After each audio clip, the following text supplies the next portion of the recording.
Let's say that we have a polynomial p of x, and we can factor it, and we can put it in the form x minus 1 times x plus 2 times x minus 3 times x plus 4.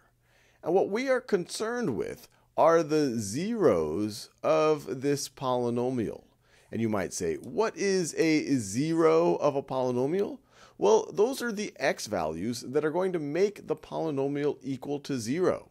So another way to think about it is, for what x values is p of x going to be equal to 0? Or another way you can think about it is, for what x values is this expression going to be equal to 0? So for what x values is x minus 1 times x plus 2 times x minus 3 times x plus 4 going to be equal to 0? I encourage you to pause this video, think about that a little bit before we work through it together. Well, the key realization here is if you have the product of a bunch of expressions, if any one of them is equal to 0, it doesn't matter what the others are because 0 times anything else is going to be equal to 0.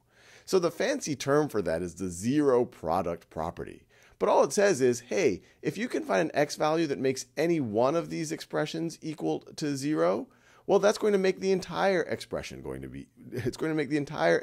equal to 0. So the zeros of this polynomial are going to be the x values that could make x minus 1 equal to 0. So x minus 1 equals 0. Well, we know what x value would make that happen if x is equal to 1. If you add 1 to both sides here, x equals 1. So x equals 1 is a 0 of this polynomial. Another way to say that is p of 1, when x equals 1, that whole polynomial is going to be equal to 0. How do I know that?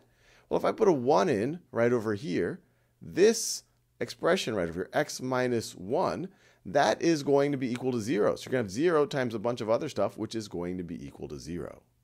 And so by the same idea, we can figure out what the other zeros are. What would make this part equal to 0? What x value would make x plus 2 equal to 0? Well, x equals negative 2. X equals negative 2 would make x plus 2 equals 0. So x equals negative 2 is another 0 of this polynomial. And we could keep going. What would make x minus 3 equal to 0? Well, if x is equal to 3, that would make x minus 3 equal to 0. And that would then make the entire expression equal to 0. And then last but not least, what would make x plus 4 equal to 0? Well, if x is equal to negative 4. And just like that, we have found 4 zeros for this polynomial. When x equals 1, the polynomial is equal to 0. When x equals negative 2, the polynomial is equal to 0. When x equals 3, the polynomial is equal to 0. And when x equals negative 4, the polynomial is equal to 0. And one of the interesting things about the zeros of a polynomial, you could actually use that to start to sketch out what the graph might look like. So, for example, we know that this polynomial is going to take on the value 0 at these zeros. So let me just draw a rough sketch right over here. So if this is my x-axis, that's my y-axis. So that's my y-axis.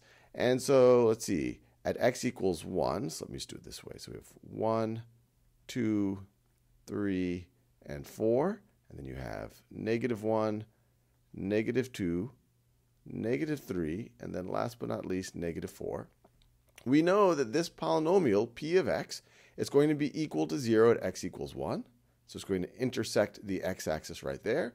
It's going to be equal to 0 at x equals negative 2, so right over there. At x equals 3, right over there. And x equals negative 4. Now, we don't know exactly what the graph looks like just based on this. We could try out some values on either side to figure out, hey, is it above the x-axis or below the x-axis for x values less than negative 4? And we can try things out like that, but we know it intersects the x-axis at these points. So it might look something like this. This is a very rough sketch. It might look something like this. We don't know without doing a little bit more work. But ahead of time, I took a look at what this looks like. I went on to Desmos and I graphed it.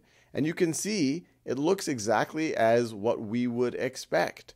The graph of this polynomial intersects the x-axis at x equals negative 4. Actually, let me color code it. X equals negative 4, and that is that 0 right over there.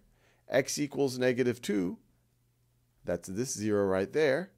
X equals 1, right over there. And then x equals 3, right over there. In future videos, we will study this in even more depth.